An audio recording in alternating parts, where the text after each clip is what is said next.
So he gave us on the scrim. He was hot when he came down here. I never forget it. We was on Blanchard Line, Swamp. That's where we was raised up at over there. You know what I'm saying? Mm-hmm. On Proctor Street. Well, they call it Chase Side now. You know what I'm saying? So we was raised up on Henderson's, Proctor. It was Bell Street and all of that back then. He came through, gave us the Technique 1200s every day after school. Bus land, we land. Shit, we putting the 12s out on the porch. Oh, so it's pretty much like a practice thing then. Yeah, That was y'all yeah, practice right there. yeah, we only had one. You know, in the back then you had to So have crates of records. so around this time, like who is it? Like who you running with every day that's doing it? Is somebody else you running with doing the DJ thing, or is just you doing DJ? I knew you was in the dance group, but Talking about back then. yeah, like Yeah, back then. Swamp and them had it. He had a crew too, so we Okay. was all hanging out together. Oh, okay, okay. See, so back then it wasn't. I didn't start at DJing yet, but when my first actually takeoff gig was, dang,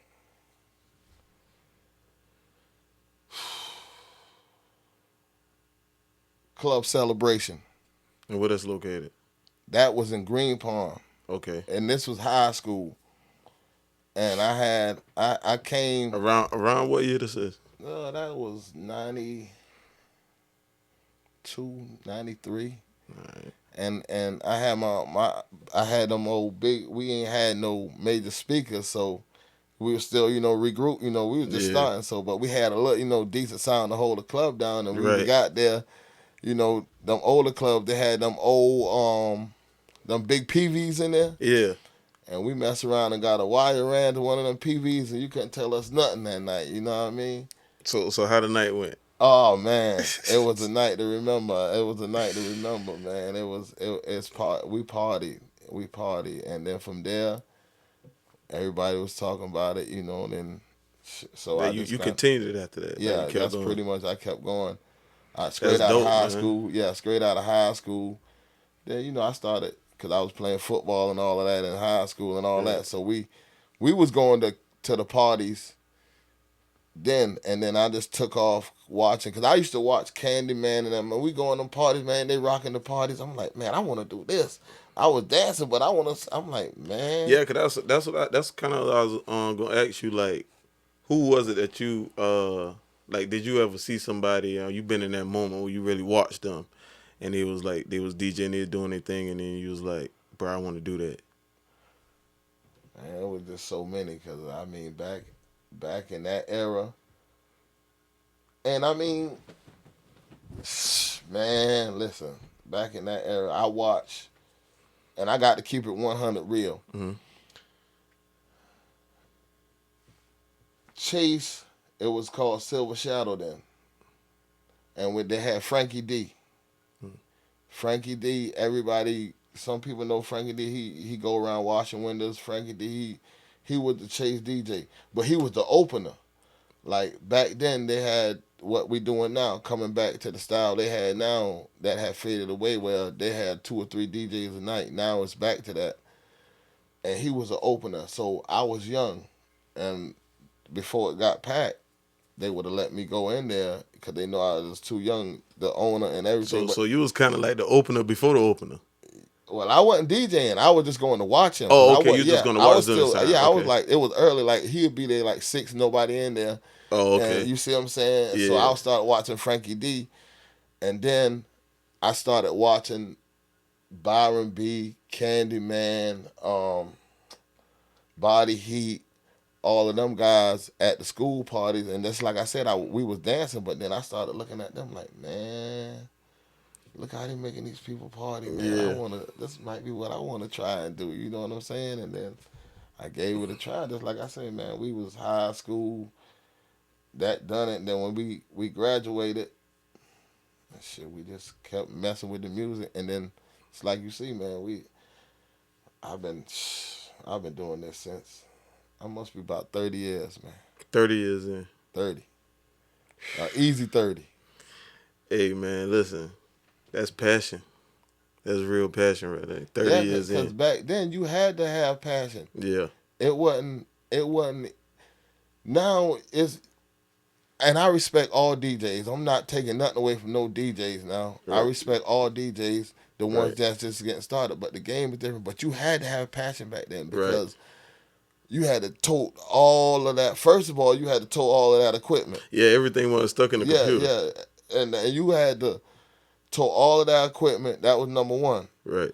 Number two, shit, you got to tote 15,000 crates of records because each record basically only had one, maybe two songs sometimes, according to what you get.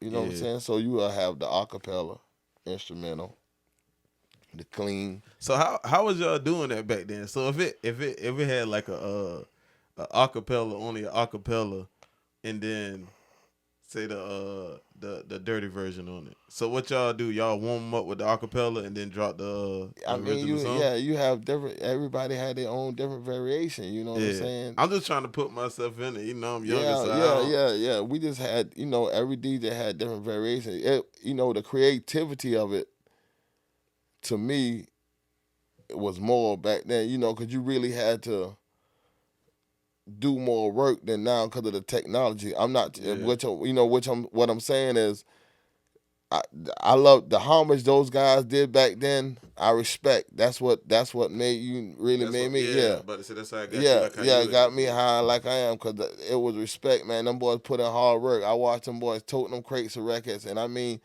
back then, you couldn't use the bathroom unless you set it off. Cause that was a long record, you know what I'm saying? Yeah. Cause now you can hit a little autopilot and go run to the bathroom Yeah. or something, but you couldn't do that because you had turntables. If that song ran out, then So when you get booked, you gotta work. You yeah, you had to gotta be work there then. 24/7. You You had to can't work walk back off then. and Yeah, you had to work back then. But then everything changed for the good. right. Everything.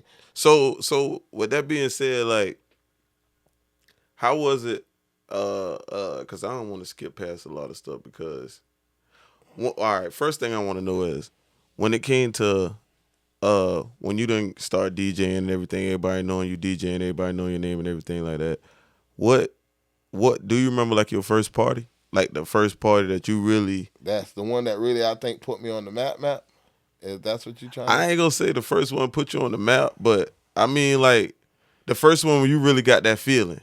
Or is that the same thing? Or is it Yeah. The first one, I was doing little parties, but I never forget the first one that made me get that feeling. where you was at? Neil's. It's the apartments now. It was the Millennium back then. Mm-hmm. And my man Suge, Big Reed had the spot. Shout out Big Reed. Yeah, shouts out my homie Big Reed, you know what I'm saying? That's my hey look, that's Suge Knight. That's the real Suge Knight, you know what I'm saying? Shout out Big Reed, So man. he called me. Shakim was hot then. He Right. was so deaf. Bow Wow and all of them were he was rolling. Shakim was hot. So Shakim had Orangeburg and all of that on lock coming through. So when he come to the city, he had the city on lock because Shakim was the man. Hey, that man, listen, he shut the block down. So what happened, he couldn't come that Saturday, and it was a big party. So he had a big problem because he don't never miss nothing. So Big Rig called me. He said, "All right, Buck. Boy, I don't got nobody else to call." He said, "I hope your you been time." practicing." He said, "This your time." He said, "I hope you been practicing."